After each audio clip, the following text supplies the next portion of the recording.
Good afternoon. My name is Sean Morgan. I'm the Commercial Director of Fingerprint Supervision. Today we are here for the first panel discussion of Shift Innovation, which is an industry-led community where we're going to be tackling the biggest issues in compliance, governance and risk for the finance industry. And here with me today I have a fantastic panel lined up to take you through the next hour and a number of questions after that as well. If you'd like to send them in, that would be great. First of all, I would like to introduce Claire Sim. Hi there, thank you for having me. My name is Claire Sim. I'm a Managing Director at Kroll in our Financial Services Compliance and Regulatory Practice. And I work with all firms, all types of regulated firms by the FCA and the PRA, trying to keep them on the right side of the regulations. Thank you, Claire. Thanks for joining us. You're welcome. James. Hi, my name's James Hogbin. I'm the founder and CEO of Fingerprint Supervision. We are a company that structures the unstructured data that flows around businesses so that compliance teams can supervise the intent behind the transactions that are undertaken. Thank you very much. And also joining us is Gregory. Good afternoon, Sean, and everyone. My name is Greg Bradman. I'm a partner at the law firm Eversheds Sutherland, and I lead the firm's financial services contentious regulatory practice in London. And I tend to get involved when things have gone wrong and firms have got on the wrong side of the FCA. Well, thank you all very much for joining us today. So just to get us started with some simple questions around looking at what's happened to the regulatory environment coming up to date and what do you expect to come forward? What are the obligations? How do you think they may have changed over time? And what do you think will be the major themes over the next year or year and a half? I'm happy to take a start on that. I think one point to note that's quite important is that the actual underlying rules and the principles of the FCA haven't changed. So despite the pandemic and the quite most bizarre circumstances that we've gone through over the last 18 months, the actual core principles of the FCA haven't changed. So we've not seen any radical changes in the rules, the requirements. What has changed, though, is the environment in which firms are operating. So from our perspective, one of the biggest challenges, and certainly the challenges looking forward, is for firms to be able to demonstrate to the FCA that they're able to tailor their business and adapt accordingly to the new environment that they're operating in. Thanks. So what kind of things are the FCA asking for? Just to give us a little bit of detail around what you mean there. So a good one is being able to understand and demonstrate that you're aware of the new risks that are facing your business. So risk assessments is the perfect one to think about. So there's an expectation that risk assessments are live documents. They're responding to changing market conditions and obviously the experience that we've gone through over the last 18 months. There's an expectation now that firms are able to demonstrate their awareness of the new environment that they're working in and what challenges that presents for them as a business and how they then react to that by whether through their controls, their control infrastructure, their systems and processes, etc., to make sure that any new risks that have been identified are appropriately managed. Very good. So it's about how they're evidencing things and the obligations. Absolutely. And James, over at Fingerprint Supervision, how are you seeing that? Would you agree with that? How do you see things manifesting themselves as people work differently, and are there different obligations? So what's encouraging from the regulator recently is a focus on operational resiliency. So in the market watches that they've brought out, they've recognised people are working at home. They need to be supervised and monitored in their home environment, in changed business environment. What we need to see from the FCA is some weight behind that, because often the FCA will opine and will say we're serious about this area and then do absolutely nothing. And as long as they actually do what they say that they're focusing on, making sure that firms are doing the right thing by the CISC handbook, by MAR and CON, and making sure that actually they hold the feet to the fire of the firms they're regulating, it's a great direction for them to go in, because firms traditionally have tried to lowball their obligations because under the proportionality clause, they look at firm size. So they say HSBC, 250,000 people, us 20, therefore we only need a fraction of the regulatory supervision that HSBC has.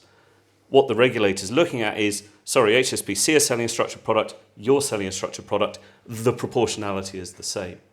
So the FCA is talking the right talk about improving oversight and making sure that firms do it. It would be nice if they would actually then regulate appropriately. That's really helpful from both of you. Thank you very much. Gregory, you see this from a slightly different perspective. You're there helping clients on the ground after the event to some extent. Yes, generally when risk has crystallised and something's gone wrong, or at least where the regulator is investigating concerns around misconduct. It's the usual stuff, as Claire has already indicated. Not really much has changed, but I think what's changing gradually, I mean, obviously the risk landscape in which everyone is currently operating has evolved considerably through the pandemic. A lot of firms have been implementing remote working arrangements, which creates all sorts of additional risks that didn't necessarily exist before, around the ability to monitor and surveil your staff, for example, being able to demonstrate that communications with customers, particularly trading floors, are being monitored effectively. Much more easy to sort of lock that down if you're on a trading floor, secure trading floor in an office when everyone's working from home. It's rather less straightforward. But there's also the question of the FCA's evolving approach to different aspects. And governance has been absolutely front and centre of the concern of both regulators since the last financial crisis. But in relation to culture in particular, the regulatory assessments of culture at institutions, and how those change, this idea of the regulator coming in and doing culture audits is becoming increasingly common, and a real focus on non-financial misconduct. The idea that, the Financial Conduct Authority, when they start getting up and saying non-financial misconduct is still misconduct, and they're going to take a very close interest in that. And we're already seeing investigations, Section 166, focusing on non-financial misconduct in the workplace, which really goes to whether you've got the right or the appropriate culture. We're seeing a lot more focus on that. So there's a lot going on in that space. Thanks. James, are you seeing much around non-financial misconduct in fingerprint? So the culture is important. So we've had the Black Lives Matter movement where all of a sudden it's a focus of organisations that the culture is good, because the organisations themselves are asking for that, and they want to root out networks of closely related people, been to the same school, got the same attitude, and they form a cabal within the organisation. And having a cultural supervision across all of that is really very useful to meet the cultural obligations that the FCA is now getting involved in. So there is a drive, and I think that's a societal drive rather than an FCA drive, but certainly if you're looking for misdoing under trade supervision, the intent, you're also picking up how the employees behave. And that's a nice benefit of the tooling that you have to put into place if you're regulated. Are clients worried enough about this, Claire? Yeah, and kind of just adding on to Greg's point as well, what we see a lot of focus from the FCA, especially when we're doing our skilled persons reviews, of which there's an awful lot going around at the moment, there's a huge focus on tone from the top. And it is so incredibly important. And I know we'll talk about it a number of times, I'm sure, over the course of the next hour around governance. But the importance of having your senior managers set that culture. If it's not set at the top, it doesn't matter how many committees or organisations you might have within a corporation. That tone really has to be set from the top, and we're seeing a big push from the FCA in making sure senior management are aware that they have that obligation. Very interesting. And they're drilling down as well, increasingly. Certainly the tone from the top.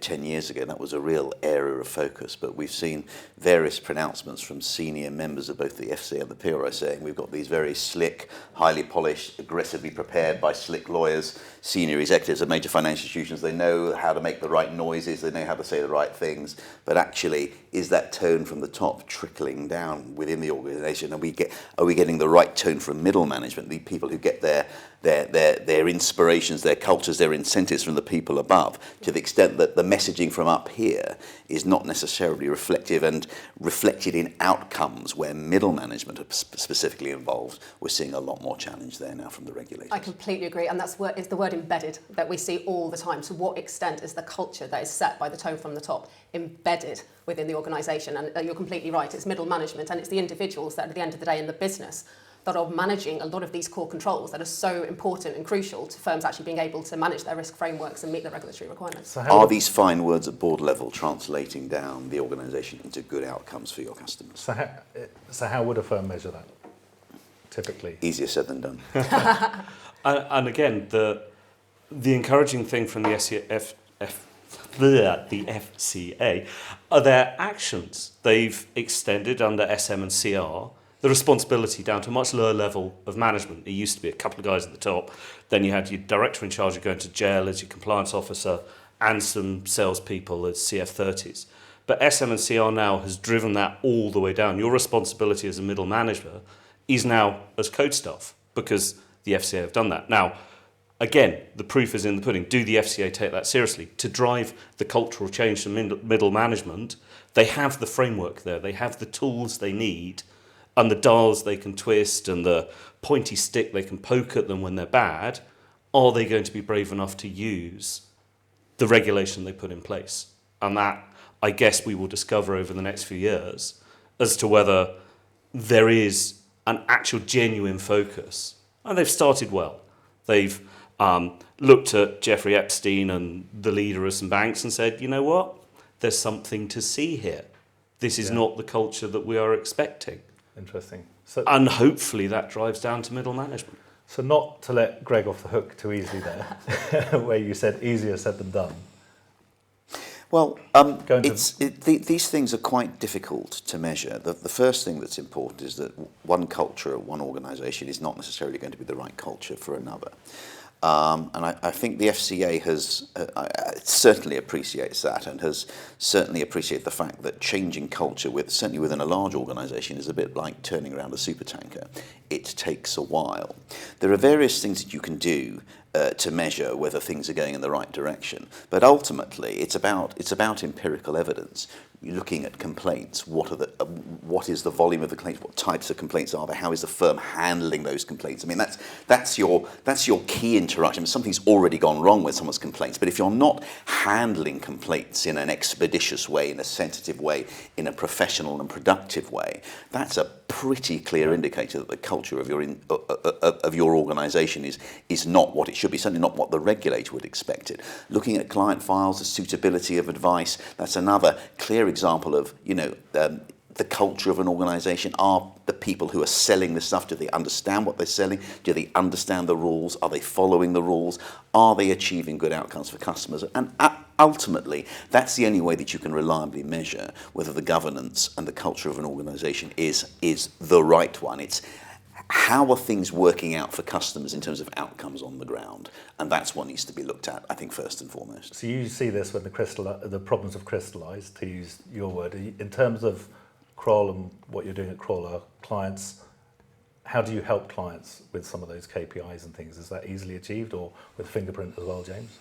Yeah, it's a really interesting question, and Gregory's talked on some of the kind of the key points. I think there's some other things that we see as well, where there's an obvious sign of either compliance culture not being there or the tone not being right, is things as obvious as revolving doors on compliance functions. Where when you find that a firm can't keep a compliance officer for more than 6 to 12 months, and there's a constant rotation, it's without having to speak to anybody, instantly this organisation has clearly got issues. Because if you're not able to make your compliance staff feel in an environment where they've got support, that these individuals hold approved, they've got control functions, they've got their personal careers, and if they're not feeling they're in an environment where they've got the support of the senior management to able to do their job, it's a very clear cultural red warning flag that we'd spot pretty quickly. Thank you. Another real telltale sign is an unwillingness of senior individuals in the first line to accept responsibility for the management of their own risk, always looking to the second line, looking at compliance as a problem for the compliance department. All compliance problems start in the first line, and if you've not got the right culture, you've got the right training, you've got the right expertise, you've got the right monitoring in place, if you're not managing that frontline operational risk in the way that you should be, and you're turning to compliance and saying, well, isn't that your job? That's a fundamental indicator of a firm that has a problem with its culture. Yeah, very interesting. I also think firms rely an awful lot on outsourcing the problem. So you want to look at your culture, you want to look at your mistraining, you want to look at your risk, you buy a system. You tick, you've got the system, there is the system, your risk is managed.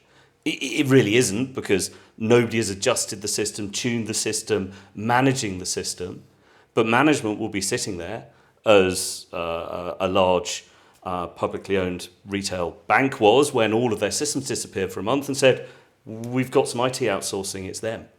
And the regulator, again, has a set of rules, CISC 8, that says you can outsource the delivery but not the responsibility. And I think a lot in the culture wars that we're going into, i.e. the FCA saying, change your culture, management of some of the larger organisations need to realise they are just managing a large IT project.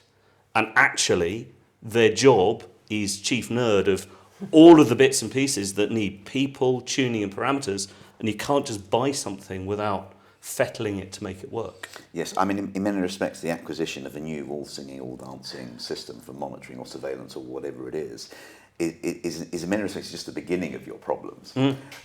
Because I think in a number of the larger the systems and controls enforcement cases we've worked on, that systems migration risk from old to new, particularly in circumstances when it's not really, you've spent all of this money on buying, building, implementing a system, but you've not really allocated the budget and the time and the resource you need to test to run it and tune it. Post-implementation testing, with that system is operating in accordance with your expectations.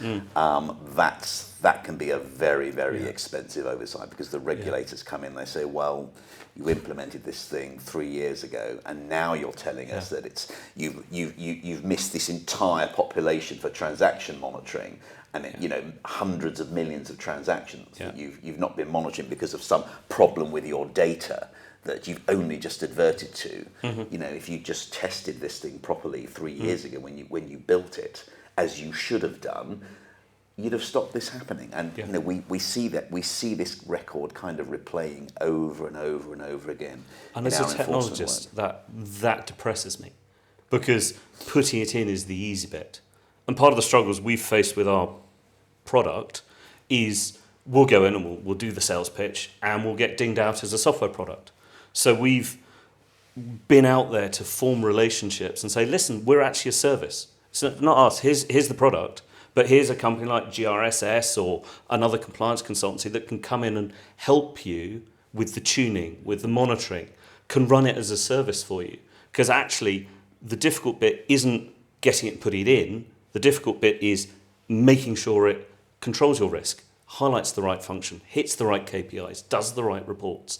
And that is an ongoing responsibility for any system that you care to put in. Claire, can you think of any examples where you've seen technology implemented really well or conversely really badly? I've got more of the latter, unfortunately. To jump on the back of Greg's comment earlier, some of the fundamental issues that we see is data quality. If the data quality isn't there, you can have the best system in the world, but you're not going to get the output that you want. So a lot of that comes back to, before any form of large-scale IT project, you really need to do a proper data cleanse exercise. And for some things around particular AML, that can take years in itself, depending on the size of the organisation. So I think the due diligence point ahead of entering into any IT project is often overlooked. And if it is done, it is usually done as a quick glance through, what do we think we're looking for? Okay, let's go out to the market and see all of these wonderful suppliers, without really doing the due diligence of actually what can our existing infrastructure take. We've seen some horror stories of where people have spent an awful lot of money and they can't integrate it with their existing legacy systems because they're so archaic. They don't have the functionality to be able to link to the super duper technology they've got. And it all ends up with a very cross senior management team because of the capital expenditure that has just completely and utterly been wasted. And ultimately, you're sending messages to the FCA that you don't have the appropriate governance infrastructure to be able to run a large-scale project. But that goes for smaller firms as well. Oh, absolutely. And if you're a small firm, typically you've been formed by somebody that's sick to the back teeth of all of the cost and overhead that they have in their nice, comfortable franchise, and they think that by leaving the franchise, they can get rid of the headcount. Whereas the headcount is just the cost of business continuity, trading systems, resilience, operations, tuning, monitoring and supervision. It's described to them as headcount, but it really isn't. It's just a load of cost. So when you pitch up to a smaller organisation, a 20, 30 person fund, why do I need all of this? Well, them's the rules. The rules are clear. You need all of this stuff. But I'm not a bank. No, you're not a bank. You're a hedge fund running a couple of yards. You still need all of this tech because that's what it takes to run a business. Yeah, that's the expected systems and controls that to have in place to manage your risk. A common issue that we see in the smaller firms is that they often bring in tech specialists to develop something in-house.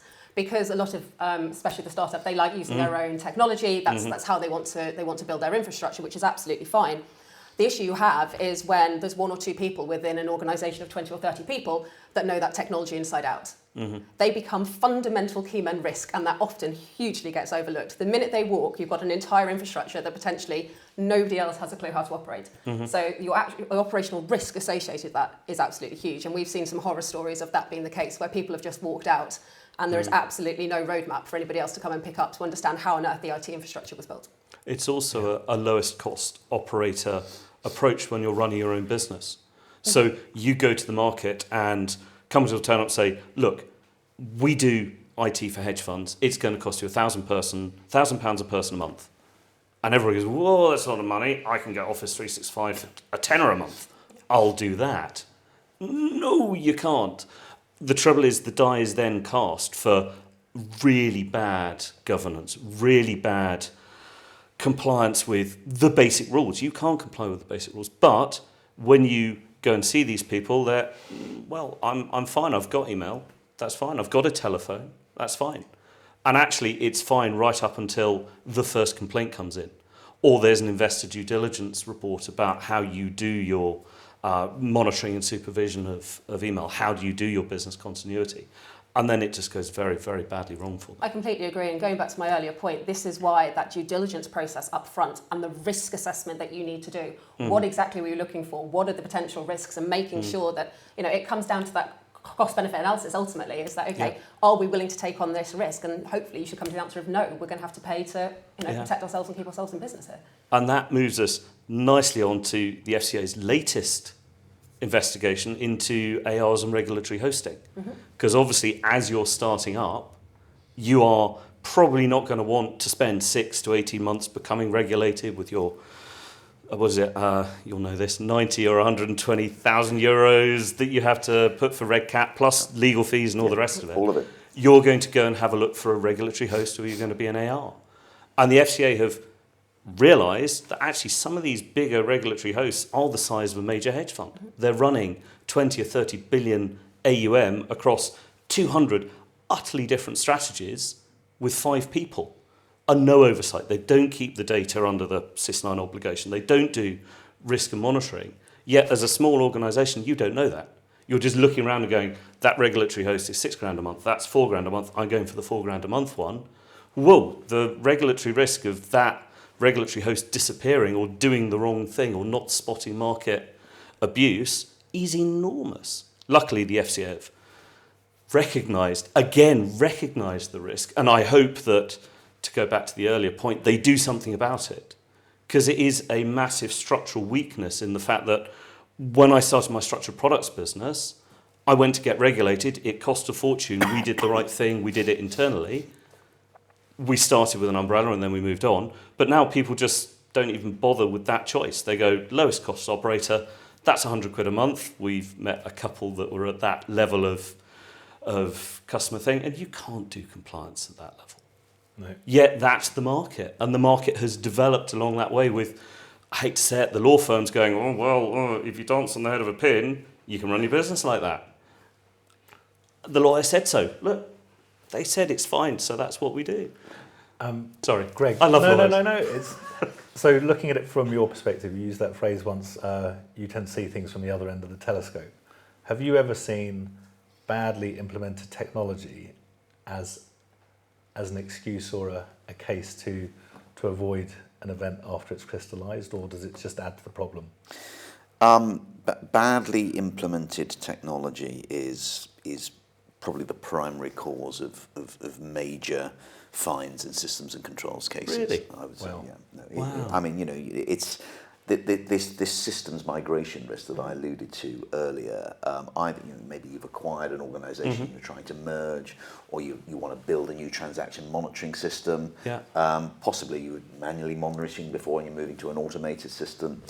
That business of transferring into a new system and then failing to test whether it's operating effectively. That's, generated some quite extraordinarily large fines, which is particularly disappointing for the business and the shareholder in circumstances where they've invested millions and millions and millions in the system.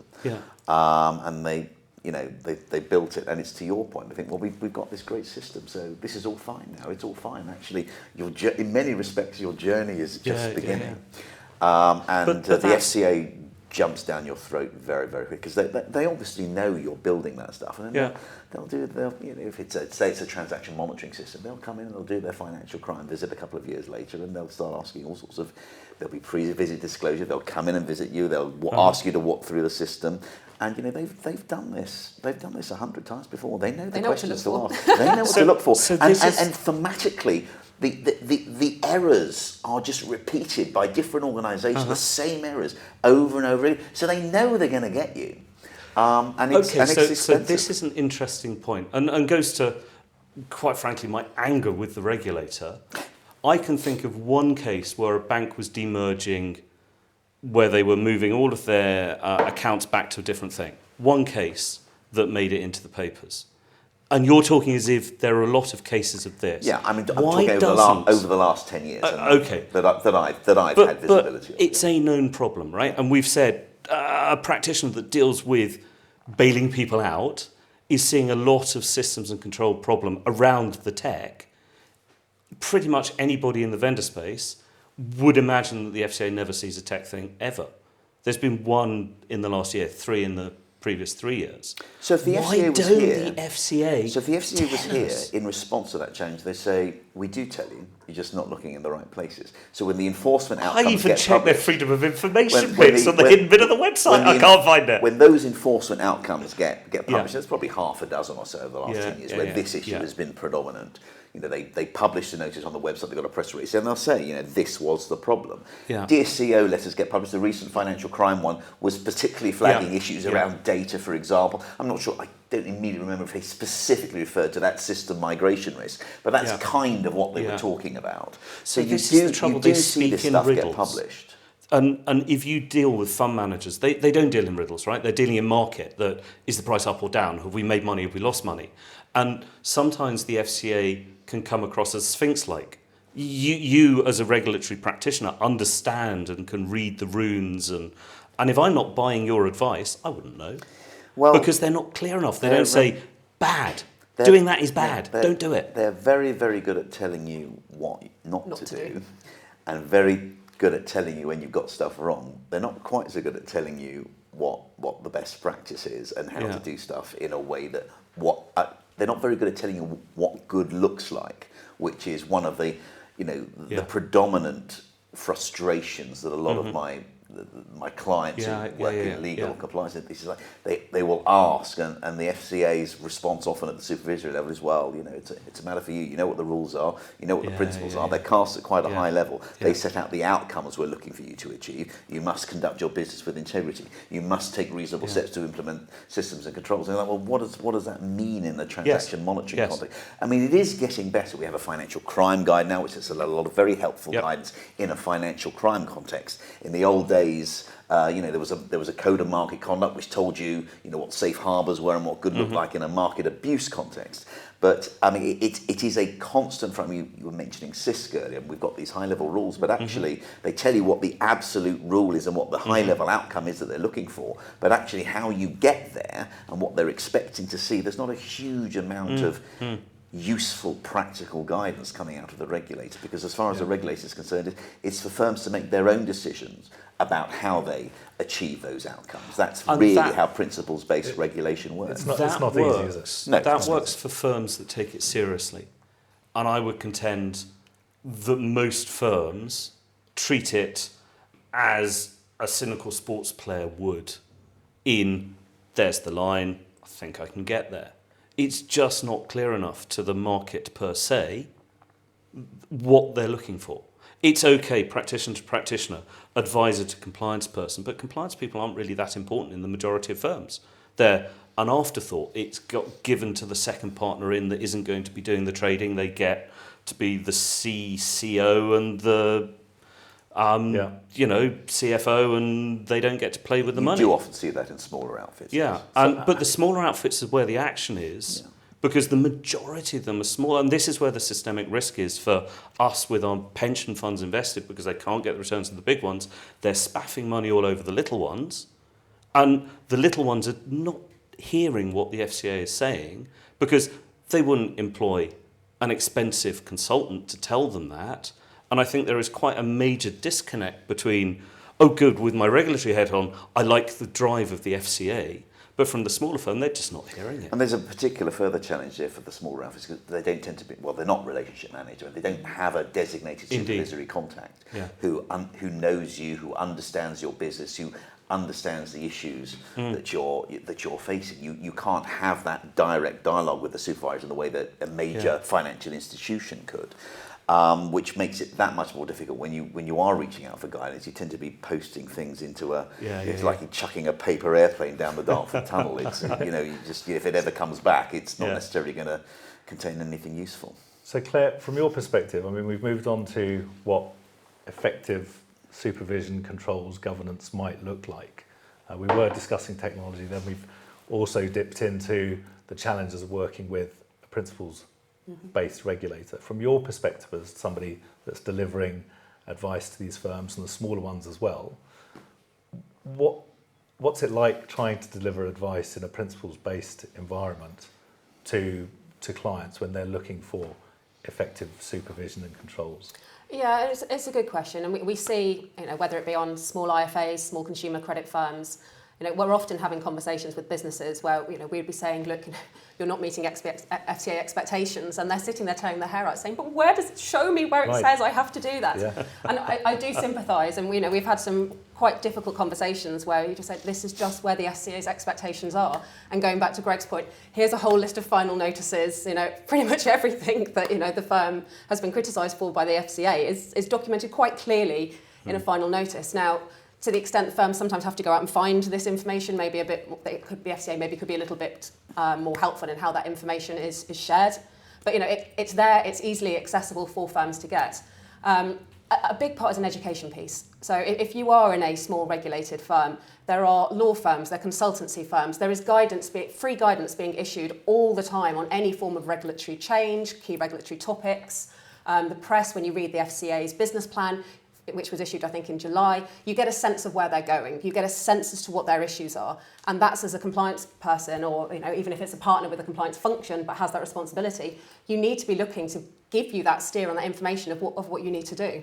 Going back to where this conversation started, which is the regulations haven't changed, but the obligations seem to have shifted a bit. I guess that's part of the challenge of working with that principles-based regulator. Greg's working with the actual cases where he's gathering hard evidence as to what you cannot do, and where the difficulties of working with the principle-based regulator may have ground on something difficult. Collecting those cases and advising clients of them, do they listen to that advice where you can take where other parties have gone wrong? Do they listen to that kind of guidance? Yeah, absolutely. And it may just be the fact that when people have come to us, they're that scared of the regulator that they have that fear. I mean, we generally don't have clients that are that relaxed about kind of their relationship with the FCA. Okay. We generally have firms that are very concerned about this point. We don't exactly know what the expectations are. How do we know that what we're doing is going to keep the regulator happy and keep them at bay? But keeping the regulator at bay isn't a problem, because the regulator never turns up. The regulator never turns up to small firms unless they've done something wrong. Small being under how many people? Let's say 150. Okay. So there are few. I would challenge that based on pure looking at the Section 166s we're doing at the moment. A lot of them are on small Section firms. 166 is good. Completely opaque to the market. Nobody knows about them. So you two don't agree on the size of what the... No. We're both agreeing. A small fund? No. We're both agreeing that the regulator is active in that space. What I'm saying is that the space doesn't realise the regulator's active in it because Section 166 aren't published. Is that how you see things, Claire? Section 166 are not published, you're correct. You're very correct. The statistics around I like that. The statistics around Section 166 are published. They are, but if you're a small fund, you're looking at it going, oh, there are some Section 166s, don't know what they are, they've been published. It really doesn't get through to the vast majority of small firms that there's even an issue here. Or else I'd be a millionaire on my yacht having sold the systems. It's really difficult. You make a good point. More people would buy. Yeah, you walk into these firms and you're lucky, right? You've got the people that take it seriously. Yep.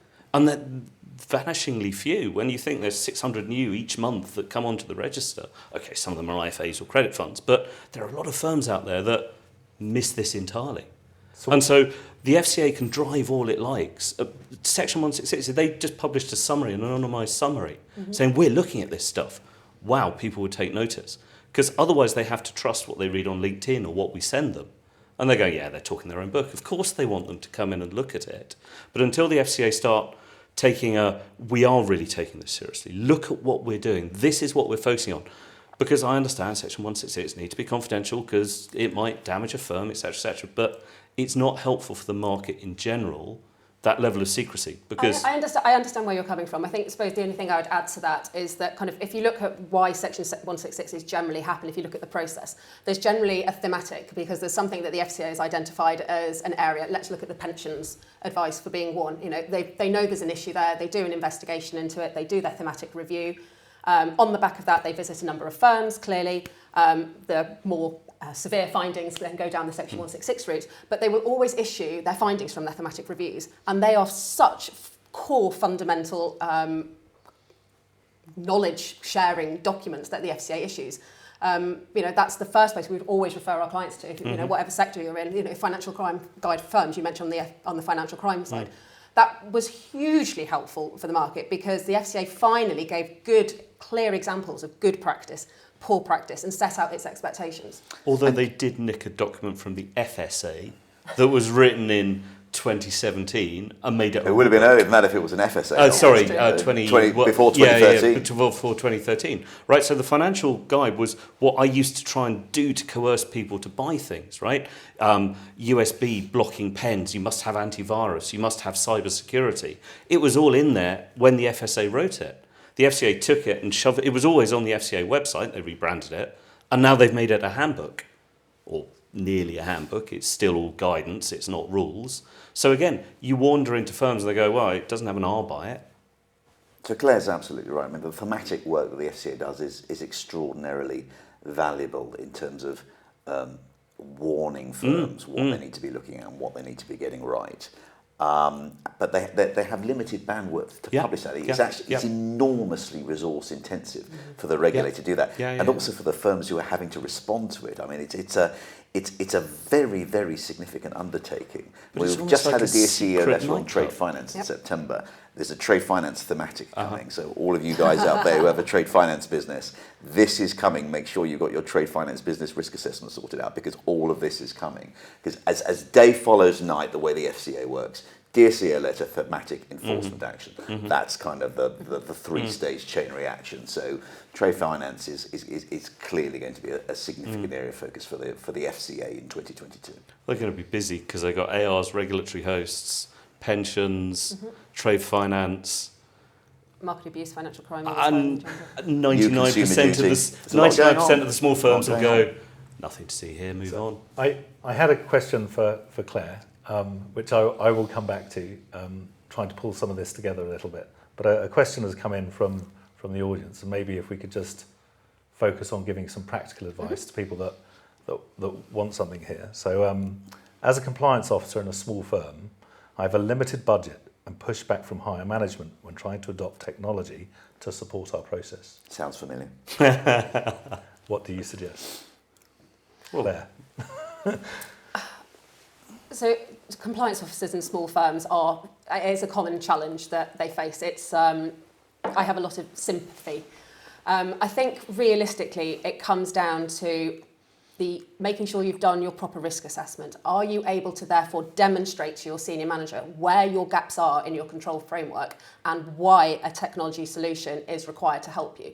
Now, it may just be that there's such a disconnect that the senior management isn't close enough to the compliance infrastructure the way that the compliance risk and control frameworks are designed.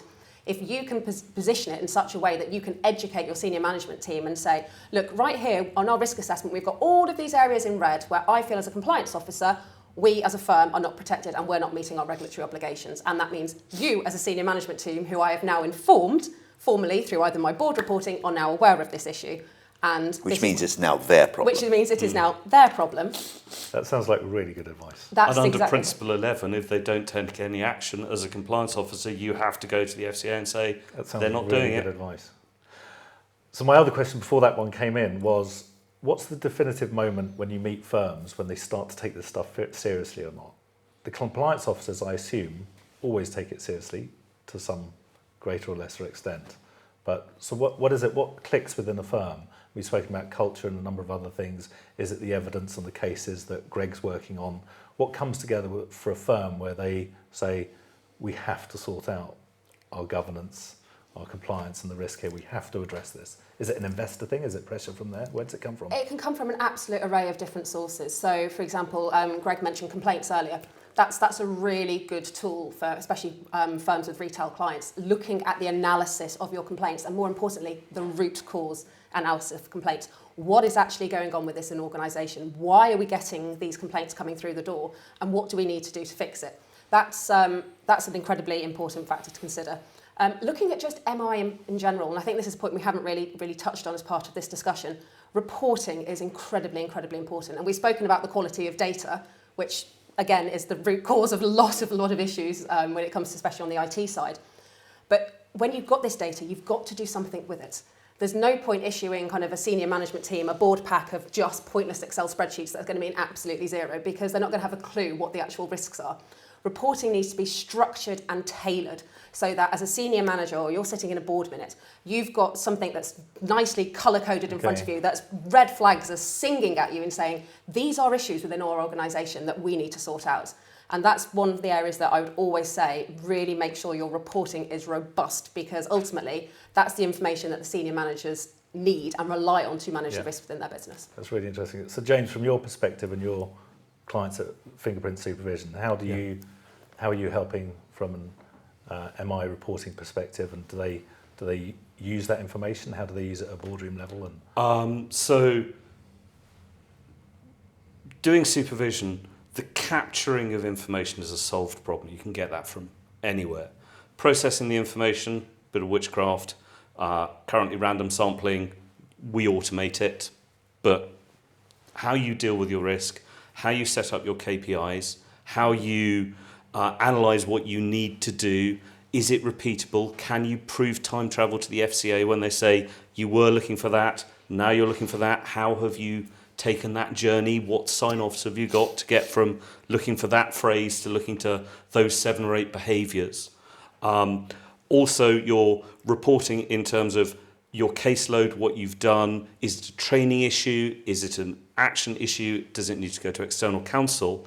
And how do you formalise that so that investment due diligence can be performed? They'll come in and say, show us your enforcement, show us your supervision. Can your internal audit be satisfied? Can your, if you're doing any of your perpetual EIA 16, ISO 27001 type things to get the stamps to prove your provenance? The reporting is effectively 80 or 90% of the use of the product, the workflow and the rest of it. Which, if I can just revisit the question that we got from the poor compliance person that said their boss doesn't take their requirements seriously in terms of cost, the clear answer is being regulated has a cost. And if your boss doesn't understand that, as a compliance person, you should be looking for alternative employment. Because it's on you. The FCA is looking at you as the compliance person to say, you're our man, woman, within this environment, you've told your boss, right? If your boss isn't going to move, if they're not going to invest, as a compliance person, you have to be thinking about your position. Because it's your responsibility. You are bearing the responsibility from the regulator into that firm. And that is clear. It's not a nice message to the compliance person that feels that way, but that's their responsibility, clearly under the CISC handbook. CISC 6, compliance needs the appropriate tools to do their job. Greg, do you feel the same way? Yes. I mean, look, I've been doing this a few years now. I never yet met a head of compliance who thought he had enough resource, or an MLRO for that matter, who was completely happy with the way that the front line was managing its fin crime risk. It's just the nature of life. These are areas where you're responsible for oversight, and the way that any firm is typically structured, you have you have limited ability to influence the way that the front line is managing that risk, and it is the front line, it's the first line's responsibility. So you can advise, you can call out stuff, you can say things need to, you can advocate new technological solutions, but you have to have the kind of relationship with your business leaders that they will listen and they will appreciate your perspective, but they will also, you can get added into a point where they're saying they have sufficient respect for your view and your concerns that they're willing to meet you halfway in relation to releasing the budget that's necessary in order to implement a reasonable and proportionate solution. I mean, it's not a one-size-fits-all issue either. You know, a Barclays or an HSBC is going to be held to a very different standard in relation to managing this risk to the kind of small businesses that we're talking about. So, you know, the standard is one of reasonableness. Proportionality is very, very important. But, you know, the reality is, we've seen in the last 10, 12 years since the last financial crisis, the cost of compliance for everybody has increased exponentially. I mean, it's an incredibly challenging environment. And while we've seen that happen, we've also seen the costs of failing to comply increase exponentially as well. I mean, regulatory fines are now, and when I was at the FSA, as it was then between 9 and 11, I mean, the biggest fine that the FSA had ever imposed at that stage was 40 odd million. I know because I imposed it myself. I won't name the organisation, but you can look it up if you want. But you know, that was the biggest fine they'd ever imposed, and now, of course, you know, we're talking about 10 times that amount. For serious regulatory infractions at large financial institutions. I mean, it's a very expensive business getting it wrong. So, you know, there's a balance to be struck. So as we're here discussing effective oversight at this moment, and somebody's asked that question, if a client, a smaller client, by the definition here of 150 or so, had put all attempts to put an effective oversight process in place, they were doing a very sound job, and something inadvertently went wrong, is that very helpful for somebody like you coming in to defend them and help them work through that problem? Your obligation is to act reasonably, both as an individual and as a firm, and that means taking reasonable steps to implement adequate risk management systems. That's government's framework. That's everything that you have in place to manage the risk arising from the business of your organisation. Now, when something goes very, very seriously wrong, as it does, I mean, stuff happens. When the regulator comes in, whatever they might say to you, when the enforcement division comes in, their perspective is something's gone wrong. Therefore, you guys have messed up, and it's just a question of us finding. But you get points where that for happened. trying. But the reality as defence counsel is that's not necessarily the case. That doesn't necessarily mean that an individual has let the side down or committed misconduct. I mean, typically, if there's been a serious regulatory breach, the institution is going to find it quite difficult to defend that enforcement action. But it doesn't necessarily mean that any one individual, whether he's the head of the business, the CEO, the CRO, the head of compliance of the MLRO, doesn't mean that individual has done anything individuals wrong. As well on occasion? Absolutely. Okay. And increasingly, when that stuff does happen to firms, they don't just go after the firm, they go after this is what SMCR is all about. It's all about holding individual senior management's feet to the fire and saying, when this stuff goes wrong on your watch, we have a responsibility map and a statement of responsibility, your own personal statement of responsibility, which is a roadmap to your front door. And your first discussion with the enforcement division is, explain to me why this isn't your fault. And these are very uncomfortable conversations. But the standard is one of reasonableness. They can only get you as a senior manager for regulatory misconduct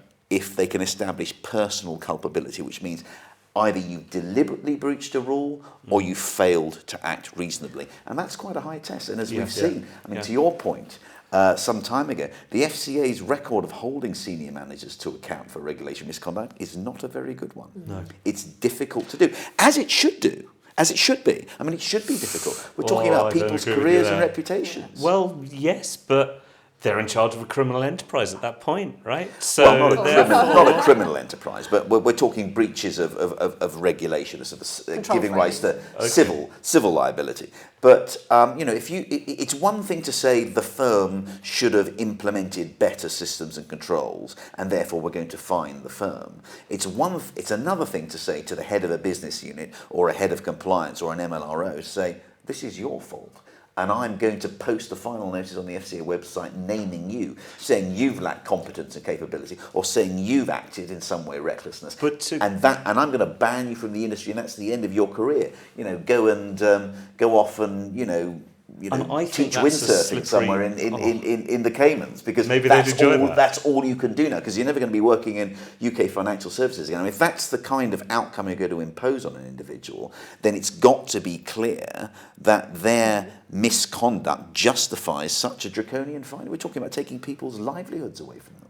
Do you see things differently? Yeah, I do slightly, yes. I do. I worry when you hold the compliance officer responsible for a front office issue. So I think plainly misconceived.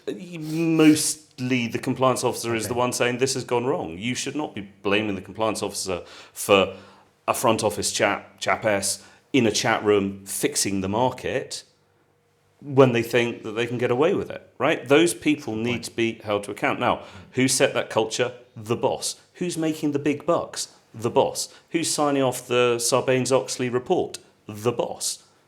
Who should be going to jail for years and years? The boss, right? And that's the only way you change that culture. Unfortunately, they get paid huge amounts of money that would make most people blush. And they always seem to be able to shed responsibility. And until somebody starts putting them in jail for selling 10-year term products to 90-year-olds, oh, it was the sales guy. No, it wasn't. You enabled him. You go to jail. Then people will stop doing it straight away. The practical difficulty is proving it and all the rest of it. Yes, I get a it. boring litigator for a moment is that you have to identify an evidential chain and a chain of causation from either the incentives or the culture that's set by a particular individual down to the actual coalface of the misconduct in that Bloomberg chat room. And that's, as we've seen through the benchmark investigations for LIBOR and FX, is extremely difficult to do.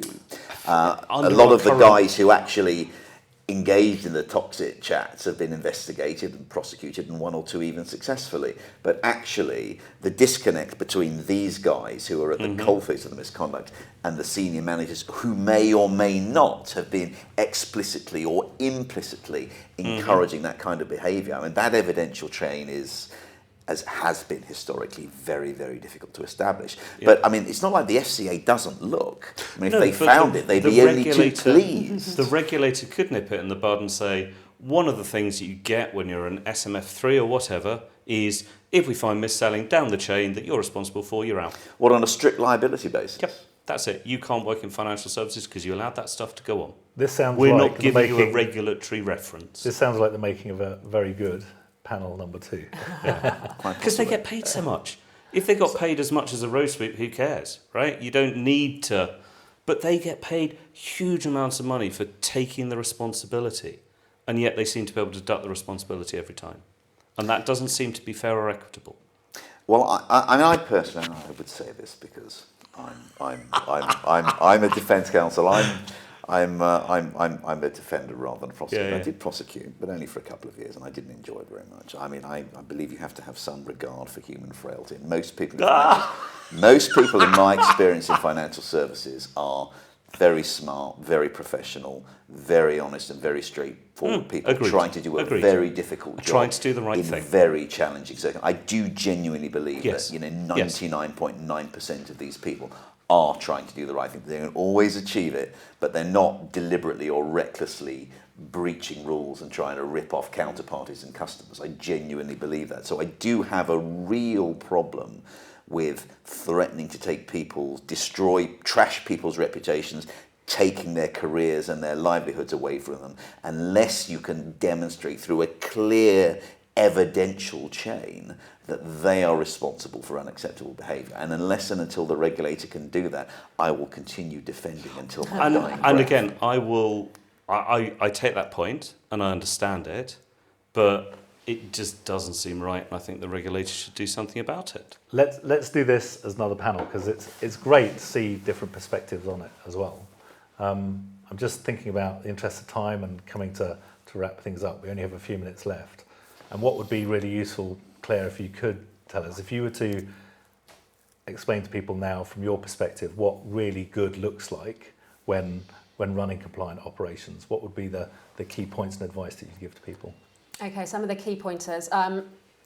When we do kind of regulatory investigations, Section 166 is the like, a lot of the root cause comes down to inadequate governance infrastructure. So, and by governance infrastructure, we mean everything from your committees, we mean everything from your reporting, the MI, the quality of information that's going through the organisation, but we also mean things like your risk management frameworks. So we talk about the good old 3 lines of defence. So, and this goes back to the point that Greg was making earlier, that culture within the organisation whereby the business understands and knows that they own compliance risk. That is their ownership responsibility, and how that culture is instilled through the organisation. So you have a compliance function that is able to be an independent compliance function that's there to either advise the business or to oversee activities effectively. What else? I think also when we're talking about kind of various different projects, you know, the investment of due diligence should never be underestimated before you embark on any kind of new regulatory process, whether it be any form of like IT infrastructure change, system migrations, etc. Really take the time up front to do your due diligence, because we always say prevention's far cheaper than cure. I won't ask Greg. In terms of what good looks like, I would say to the first line, you know, embrace the responsibility to manage your own risk. Make sure that you understand your own risk, and make sure you understand your risk mitigation strategies, and make sure that your second line, first of all, listen to your second line. Don't always, that doesn't necessarily mean always do what they say, but listen to what they say and make sure they're properly resourced, because they're here to help. They're part of the solution, not part of the problem. Thank you very much. The one thing I'd also add is not to underestimate the importance of risk assessments. They are such a fundamental tool to make sure things work properly. Unless you're investing that time in that risk assessment to understand where your risk exposure points are, you're not going to be in a position to make sure the infrastructure you build is adequate to address the risks. And it proves that you've thought it through. Absolutely. Or you've put the effort in to try and think it through. And you've got your audit trail as well to be able to demonstrate that to the FCA. So when the FCA comes in and says, you know, show me that you understand your business, show me where your regulatory exposure points are, show me where your weaker controls are. You've got it all mapped out, you've done that process, and you can say, okay, we've potentially got issues here, but look at these are the additional controls that we've put in place to mitigate that risk.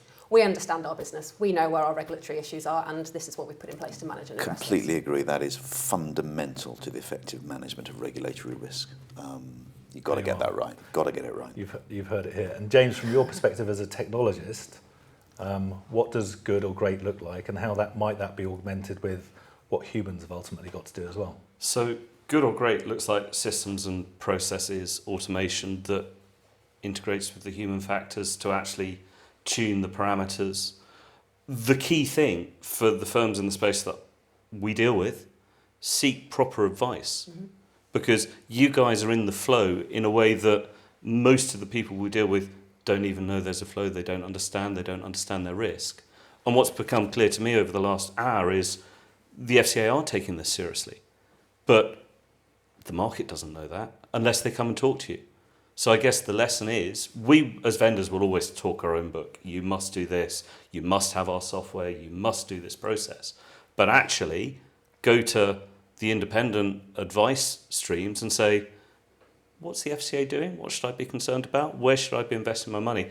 And to come back to the compliance officer who says, I don't have that much money, it seems to me that investing some money with you two to say, where are our risks? I was just going to say our rates are very reasonable, and I'd like to tweet which seek proper advice from Kroll and Evershare. So yeah, exactly that, because without that advice, vendors are talking their own book, right? And you guys will be helping them with the foresight. And there are others, right? But importantly, seek advice. Because once you've done that, you know where your risk is. And apart from anything else, the regulators genuinely, I'm not just making a self-serving observation. I'm sure Claire will agree with me. She will now. The regulators do take extraordinary comfort from having gone externally and seeking Yes. advice in relation Yes. to serious issues. The fact that you're not marking your own homework, and that you've actually gone elsewhere, I mean, that helps protect you, and it helps to comfort the regulator. And if things, God forbid, do go wrong, and you have, if you're able to say, well, you know, Greg at Evershed said that this will be all right, or Claire at Kroll said this will be all right, and that's what we did, that can actually be quite helpful. It at least demonstrates you've thought about things in a reasonable, professional way, and that you've not just, you weren't asleep at the wheel, or you didn't close your eye in a Nelsonian way to Well, you took the advice and did it regardless. Therefore, you're in a lot more trouble. Well, that is sometimes quite problematic. Yes. Excellent. So for those of you in the audience that have joined this, thanks very much for listening to the session this far.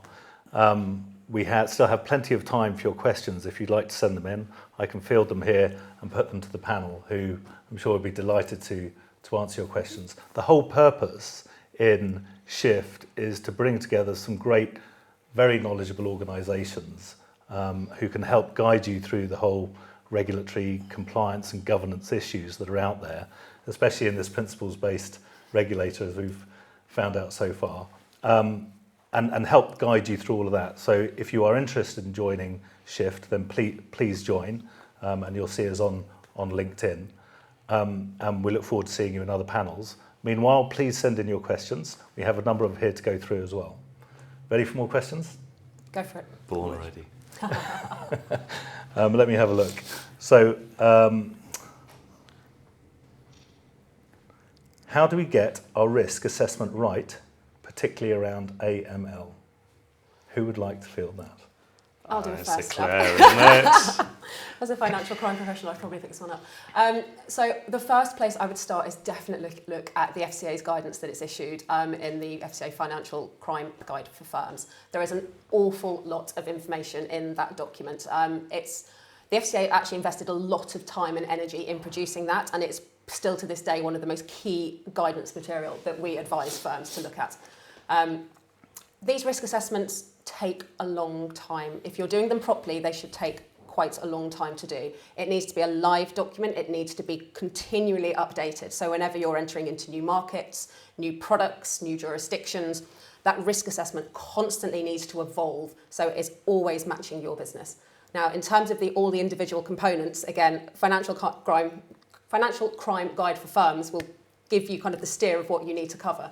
But one thing I would say is if you're going to embark on one of those for the first time, get some training for your senior management team as to the importance of that process and ultimately what it means from an outcomes base as well. There was a case recently that came out in the last few weeks or month or so around AML, and people didn't have sufficient processes and systems in place. Whichever the name is, is that what went wrong in those examples, and can they be fixed? Oh, it's the interdealer broker, wasn't it? Sunrise. I think that I can't remember the name that was on the FCA. Yeah, so we will, if we're doing a skilled persons review, the first thing we'd ask for is the risk assessment. Okay. It shows exactly how you've understood or if you understand your business. So it looks at your products, it looks at your customers, it looks at the activities you're doing, it looks at how you're interacting with your customers, and it takes all of these considerations together, and you have to do an assessment as to where the financial crime risks are from each of these various components to you as an organisation. It is then your responsibility to say, okay, we have all of these risks. What are our inherent risks here? And give them a risk score. You then look at those inherent risk scores and say, well, what controls do we have in place to manage those risks? You then do an assessment of assessing the quality of those controls. And that's where that feeds into your compliance monitoring program that's continually updated. And that gives you that ongoing assessment of, you know what, our transaction monitoring, actually, we've found a load of things that from our monitoring, we don't think we're doing it right. Okay, we've got an issue with transaction monitoring. We need to flag this. What are we going to do to plug that gap? Okay, that might be more investment. It might be a new system. It might be more training. There's various different reasons, and you need to go into that root cause analysis to really kind of understand what your issues are. But that, as I said, that risk assessment document is such a fundamental process. And when that's not right, you find the systems, processes, and controls around it crumble. So as a financial crime expert, are most of your clients around the retail space, or are they institutional clients that could be accused of terrorism, with terrorist type claims? Both. And how do those potentially differ in their risk assessments and such like? The actual process from a risk assessment shouldn't really differ. It's just different. Greg touched on trade finance earlier. We fundamentally find this is a massive issue, especially when we're looking at the kind of foreign banks. Their controls around trade finance are just not where they need to be. And now the FCA has issued some very clear guidance again on trade finance and what its expectations are. And it's taken the market quite a while to catch up with that. We are constantly seeing issues on the trade finance. Why are they so slow to react? I think it's quite a specialist area. There's not necessarily the knowledge and expertise sometimes within the compliance functions themselves as to really understanding what some of these products are from a trade finance perspective, how you need to map the transactions, where the different risk points are, and the level of interrogation and analysis and due diligence you have to do on all the various kind of parts of the chain on some of these trade finance transactions. So we often see that as there's not sufficient effort and detail and analysis put in. And I think it's an overly simplistic approach to assessing the risks arising from those transactions. I mean, typically credit risk is the one that historically firms had focused on, whereas the credit risk is not inconsiderable. There are multiple parties, and often there's an international element, and that's a major issue for the firm. But there's also considerable financial crime risk arising from these transactions, which until quite recently, one could suggest, not unreasonably, that a lot of firms haven't really attuned to that. And this DCO letter that came out in September has made it very, very clear that the regulator's expectations is that you will do so, and if you don't, then you're going to be in difficulty. James, do you have any final thoughts on that? We don't do AML, so I have a question here. I'm sure there are some lovely vendors that do, and they should be implemented forthwith. So the risk assessment point, by the way, is, I mean, as Claire says, I completely agree. I mean, you just can't manage AML risk effectively unless you get that right. But it's particularly important, not just from a regulatory risk perspective, but in terms of a criminal risk. Yeah. I mean, you've got very detailed and prescriptive requirements in modern money laundering regulation that impose criminal offences on the organisation. And if you can establish criminality by the organisation, you can extend it to establish against officers of the company as well. If the company has committed a criminal breach by consent, connivance, or neglect of individual officers of the company, they themselves can be prosecuted individually. And there are clear rules around if you haven't carried out a business-wide risk assessment, that can give rise to civil and criminal liability. So you've got to get it right, otherwise you're exposing yourself to very, very significant sanctions. This leads us on to the next question, which I guess you'd be in a good position to answer, which is, how do the FCA come up with the size of the fine and make sure that it's appropriate, and how would somebody go about defending that? Goodness, is someone really interested in that? Well, very, very briefly, the way it works for criminality is rather different. I don't know whether people were following the, RBS pleaded guilty to this recent criminal prosecution. And that the way that those fines are calibrated is, it's not really been done before. But it's a different process. But predominantly, when the FCA is involved, it has a penalty calculation policy, which it sticks to, and it's been in place for quite some time. It's essentially a 5-step methodology. So step 1, you basically disgorge any benefit from the misconduct. So if you committed market abuse, by the way, and made a profit or avoided a loss, you will have to disgorge that benefit. Stage 2 is really the key stage, where they say they look at the revenue arising from the relevant part of the business where the breach occurred. So, for example, if we've seen some of the big institutional money laundering fines, they look at the section of the business where the weak AML controls existed, and for the entire period during which the AML controls were inadequate, they'll take the entirety of the revenue for the entirety of that part of the business and use that as the baseline. So They take that revenue once they calculate it, and obviously they get the firm to provide that information, and then they'll apply a tariff of between 0 and 20%, depending on how serious they think the breaches are. So the more serious the infractions are, the more you go from sort of mere negligence or inadvertence to recklessness. That tariff goes up from 0 to 5 to 10 to 15 to 20. So they can take a maximum of 20% of the whole of the revenue for the whole of that part of the business, for the whole period during which the misconduct occurred, which may be several years, which, as you can see, for a big institution, that can amount to a very, very big number quite quickly.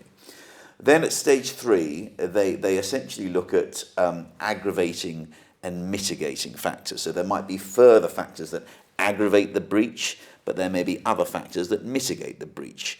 So they will apply essentially a tariff that will either increase the breach or increase the calculation at stage 2 or decrease it, depending on whether there's an aggravating factor. Might be, for example, the firm was fined for something similar 3 or 4 years before, and they say, well, you've not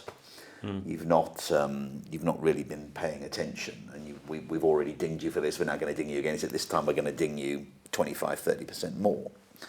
And then essentially the final stage is you get an ability to, if you settle early, because of course the FCA wants to use its resources in a proportionate way, and these enforcement cases can have quite a long tail to them post the investigation stage.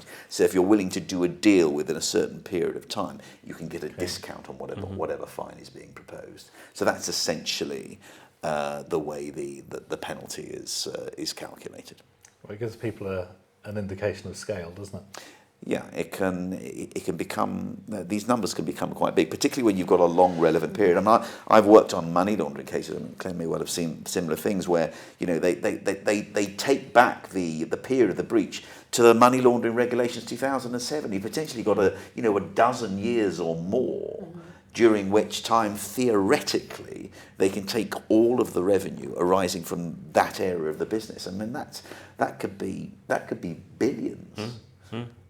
I did have a client, just as a slightly amusing anecdote, when we issued our Section 166 reports on financial crime, were somewhat horrified by the findings, and their first question was, how do we qualify for the 30% discount on our potential enforcement fine? So.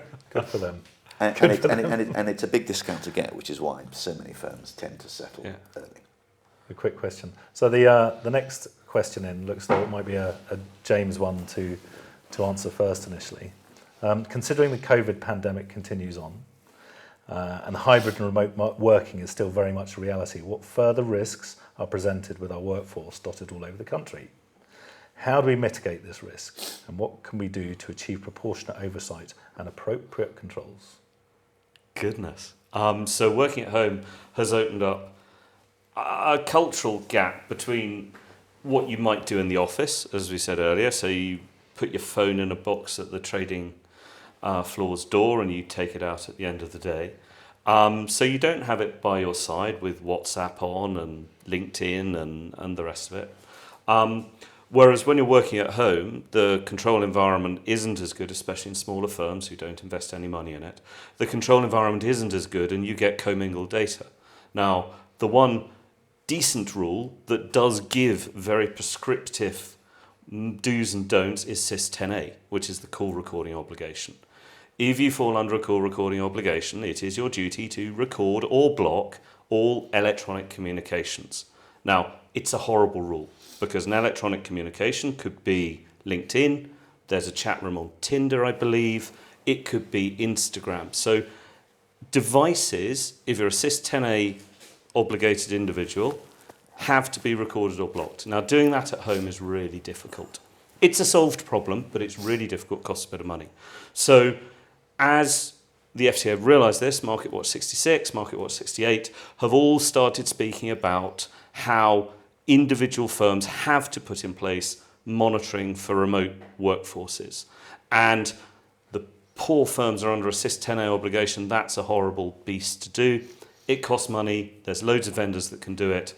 But to go back to the poor compliance officer earlier, he's going to have to spend some cash to solve this particular problem. It is a solved problem. It has to be a solved problem, and firms need to implement the solution. You said commingled data. What does that mean? Commingled data. So I have my telephone here. Under a normal obligation, which is SIS 9.1, critical business information has to be looked after, I can have my email on my phone pretty much, as long as I'm archiving my email, I'm okay. SIS 10A obligation, everything's recorded or blocked. Anything that's on my phone needs to be recorded or blocked. The issue comes, iMessage. How are you going to record or block FaceTime?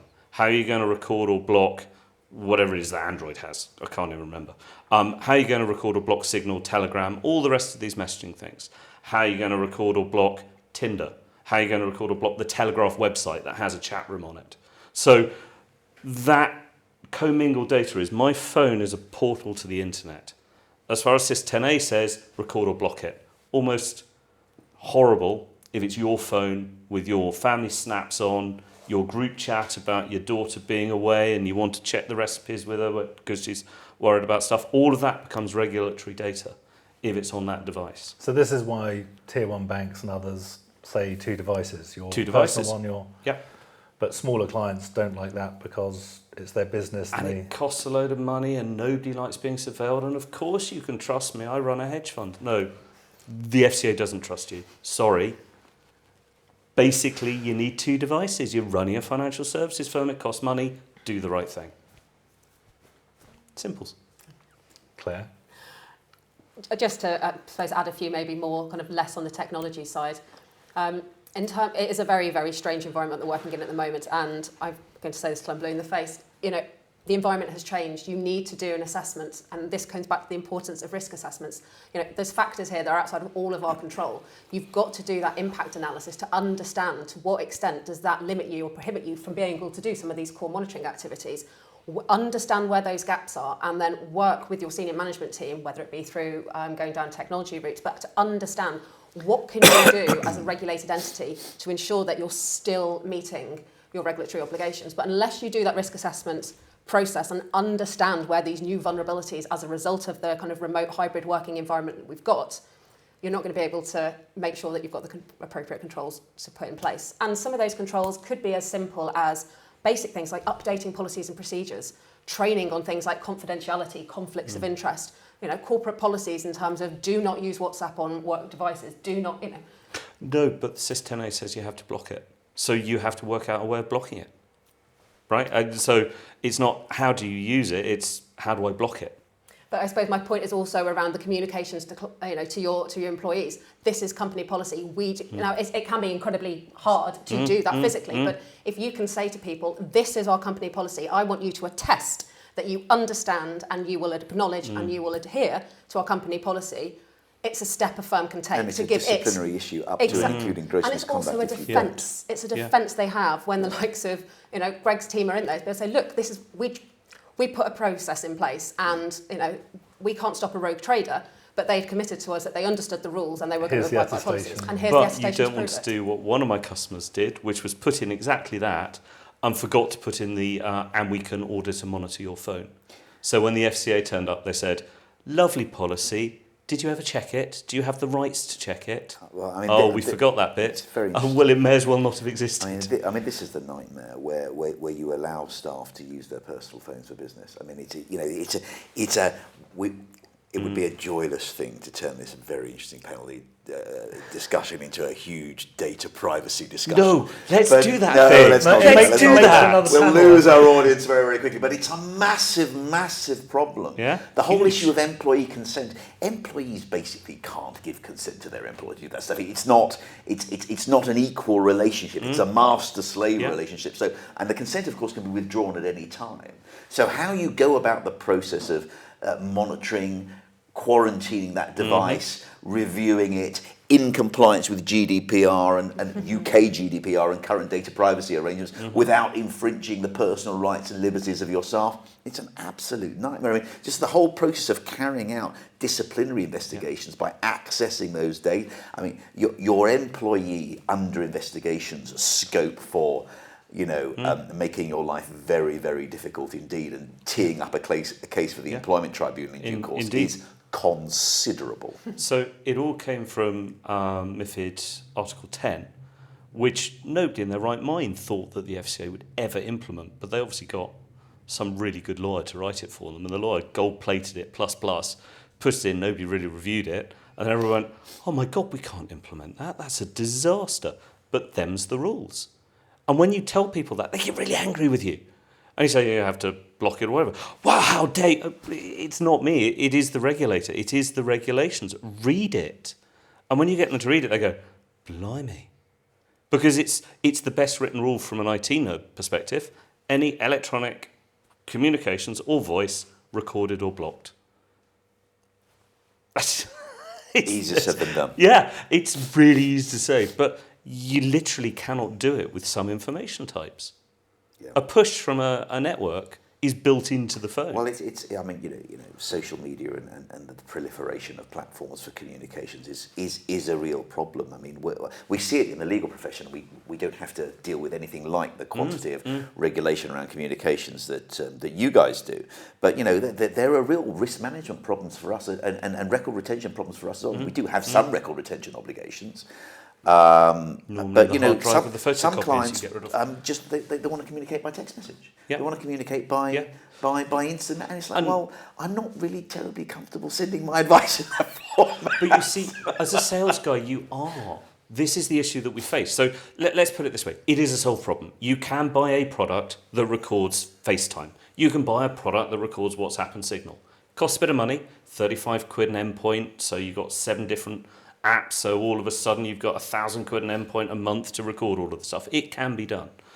But the issue with doing all of this is you end up with a whole load of information that you don't want to be seeing. So you've captured all of this because employees don't understand it. And also the other thing is, if you're using it, it's because your client wants you to. So we were in talking to a really large wealth manager, and they were saying, oh, we block WhatsApp. We go, well, we can record it if you like, because there's a product that does that. They're like, oh, sales team be so happy. Because the clients want to WhatsApp what's on your to-do list. What products can I have? Can you price me up this product, please? Can you, if we put it on the FTSE rather than the MIB, what's the vol going to be to drive the option price? And they want to do it in WhatsApp because they're sitting on their yacht in Cannes, and that's the way they do things. And we unlocked another path for the sales team. Okay, we were talking to the compliance people about regulation, and the sales team are really happy now because they can WhatsApp their clients. So it's a double-edged sword. On the one hand, it's horrible to look through people's emails. As a IT nerd stroke compliance person, I've done it, it's not very nice. Random sample all of those people's emails. Oh, I have to, it's not great. But on the other hand, part of this technological drive has opened up the ability to sell in different channels in a secure way that has been risk assessed and can be monitored and supervised really quite nicely. So there is a point in there, but I've dried up. So next question, please. Well, there is another question which conveniently pulls things together as well before we conclude for the afternoon. How do we interact effectively with the regulator to understand our continued obligations? As a compliance person, I would always say clear, open and honest communications with your regulator is absolutely the best way forward. Just to keep it simple. And somebody looking from the other end of the telescope, would you agree with that advice? I would certainly cautious, never disagree about clear, honest, open and transparent communications. But I think, look, it's... I need to choose my words very, very carefully here. There's a different dynamic when you're engaging with supervisors as opposed to the enforcement division, for all sorts of reasons. Principle 11 typically governs your interactions with supervisors, although sometimes they will compel you to provide information. And of course, SMCR for senior managers has its own requirements for individuals in terms of their obligations to communicate and to proactively disclose in certain circumstances issues of which they become aware as part of their role as a senior manager. So I'm not seeking to cut across those rules, but when you're under enforcement, whether as a firm or as an individual, you know, the FCA has enormous powers to compel the production of evidence from you, whether from individuals or whether from your systems. and your record retention arrangements. And in those circumstances, where you're under investigation for misconduct, you have rights. And the FCA has very broad investigation powers. So in those situations, when you're being asked specific questions by the regulator, which you generally are, answer those questions and think very carefully about answering other questions, the questions which you think the regulator might be asking but isn't necessarily asking, which can take you down certain rabbit holes which you might not necessarily want to go down. So, answer the questions that are put to you fulsomely, honestly, transparently, but don't necessarily feel the need to enter into a confession in relation to matters which have simply not been put to you. Always be honest, because the truth is the easiest thing to remember. But answer the question. That sounds like a fantastic advice. We're almost at 5:30 now, so I just want to say a huge thank you, James, Claire and Greg. Thanks very much for being this afternoon's panel. You've done a great job. I'm sure it's been hugely informative to the audience joining us. And please join us for the next Shift as well. As I said, you'd find us there on LinkedIn as the Shift Innovation Collective. If you come along, join us. There'll be other panels, and we'll love to see you then. Thank you very much. Thanks, Sean.